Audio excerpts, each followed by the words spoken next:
Hey, it's Bitty Penny. Welcome back to my channel. Today we are going to smash our stash, and this is a hashtag that was created by Bourbon Creek Crafts as well as Teresa from Fresh and Renewed with Teresa. Okay, it's a year-long challenge. Every month they pick a different element. You try to use up what you have in your stash, or use some of what you have. Like, the idea is to use what you've got, right? And that is totally like at the top of my priority list for 2021. So I will be jumping on this. You guys will see me. I'm committed to doing this every month. If you want to do this, you most certainly can. Just hashtag smash our stash 2021 and you can join on. I love that they made it open to everyone.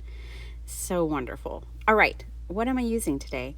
I'm using all of these printables that I had in my stash that didn't have specific projects. I've got a leftover sticker sheet, ribbon. I had those 3D embellishments, so February's 3D embellishments.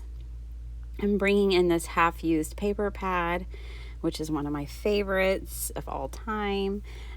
Flourish by Maggie Holmes, but the main focus today is 3D items. I even have this bag that was given to me of random broken jewelry. I'm going to use some of that today. I thought this would be the perfect project for this.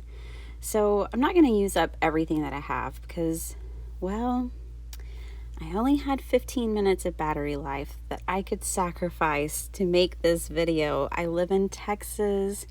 Our family was without power for 76 hours. We still don't have any water. It's been crazy. It's been survival mode around here.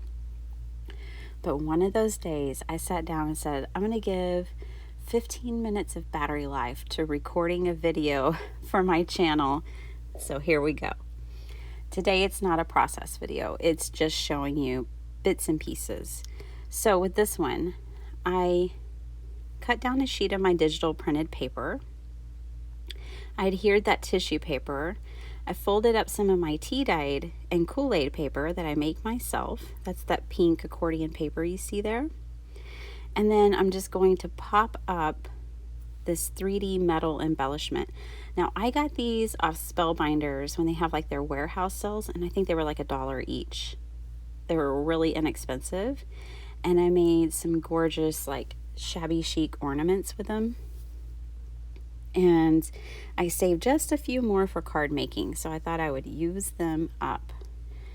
Now, because I didn't have electricity, I'm using natural light. I'm not in my studio. I don't have a glue gun. I would definitely recommend a glue gun, and I would put hot glue on top of the foam that I used, and I would probably glue down these flowers only because I'm impatient, not because the glue I used wouldn't hold. It most certainly will.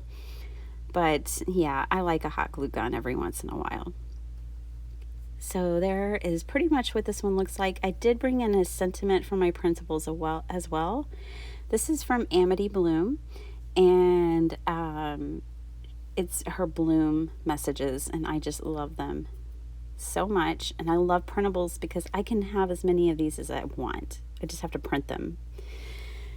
All right, this is another card, and on this card my glue stick was very cold. I think my house was like 50 degrees, which is why you see a big fleece robe and a sweatshirt on me right now.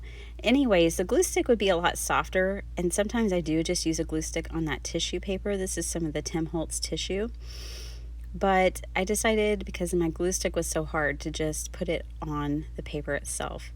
I layered up this scrap piece that I had from the first card, just to give it a little extra something. I'm all about the layers.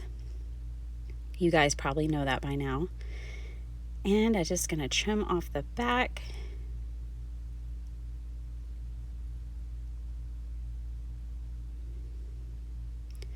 On this card, I'm going to have some fun with stickers and flowers and all kinds of things. You'll see it at the end.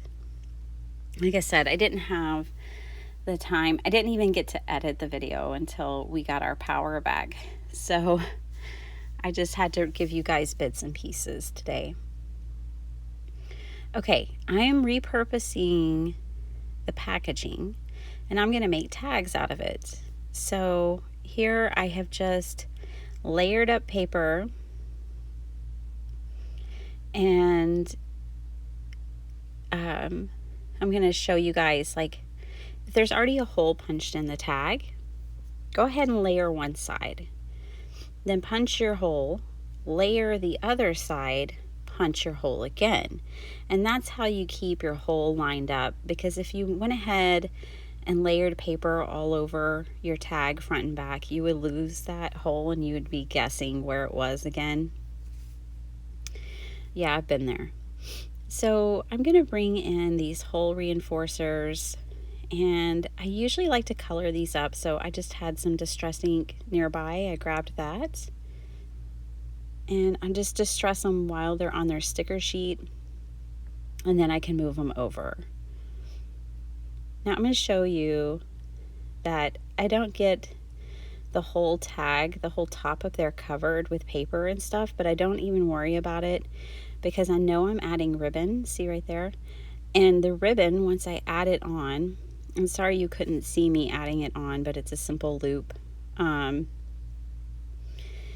I'm not in my studio, so I don't have a gauge for where the camera is in this moment, but once you add that ribbon on, you can't even tell that the tag wasn't completed at the top.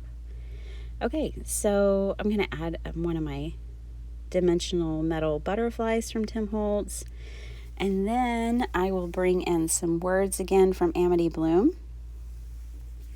So I brought in a long sentiment that obviously wouldn't fit on my tag, so I just cut it, each word out individually, and then I can arrange it in any way that I like. So that's kind of a fun tip for you. Down on the bottom right of this tag, you can see right now I had a piece of that jewelry there. I did move it. I wouldn't have if I had my hot glue gun, but I knew it was not going to stay there with some liquid glue. So for design purposes, and it wouldn't look right with foam tape, it would just be awkward. So I had to use that in a different design. Okay, I wanted to show you another trick here. So obviously I couldn't put my hole punch through that way. So I folded it over and then I punched both sides at one time. So that'll totally work for you too. And the reason I did that is because I used a long sheet of paper and I folded it, I covered one side completely and then fold the leftovers to the other side. But I just kind of wanted to show you different ways to reuse your packaging and to keep the holes in place and keep the integrity of the original packaging. And I think that's about it for this one. I'm really just kind of gluing things down. And then I'm going to show you right now here at the end how everything turned out. So today, that is the piece that has the let's see, that has, yeah, sorry, I got confused there for a second. This is the piece that has the jewelry. It's the tag. And I love the butterflies, you know, going in to the flowers. It's so attracted, it just can't stay away, so it's headed for the flowers. And I think all of these turned out super sweet.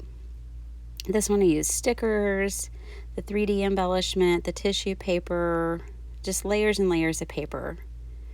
But I love this design. Let me know if y'all like Shabby Chic. It's something I dabble with, but I like all kinds of designs, so I'm all over the place. But let me know what you guys think. I hope this inspires you to use what you have and love it. And I appreciate you watching. Please come back for more. Bye.